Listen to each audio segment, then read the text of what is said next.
এরকম টাইপের এফেক্ট বানানোর জন্য কি করতে হবে, জাভাস্ক্রিপ্ট লিখতে হবে। দেখো কোড লেখা আছে, আমি তোমাকে একবার বোঝাচ্ছি ব্যাপারটা কি হচ্ছে। আমরা ফার্স্টে আমাদের এইচটিএমএল কোডের মধ্যে প্রি ট্যাগ অন করবো। এবার প্রি ট্যাগ কি? প্রি ট্যাগ হচ্ছে তুমি যেরকম ফরম্যাটে লিখতে চাও সেরকম ফরম্যাট তুমি অলরেডি প্রি ডিফাইন করতে পারবো এই প্রি ট্যাগের মাধ্যমে।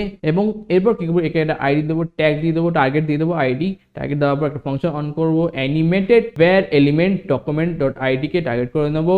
এবং এর যে নোড আছে গেট নোড দিয়ে dot animate child node on করবো, assuming the another child, okay. And text ডেটাটাকে অ্যাক্সেস করে নেবো। টেক্সট নোড জিএস থেকে যে ডেটাটা পাচ্ছি, যে এলিমেন্টটা পাচ্ছি, এই এলিমেন্টটাকে আমরা অ্যাক্সেস করতে গেলে এই আমাদের ডেট ডট ডেটা লাগবে। সেট ইন্টারনাল ফাংশন কি?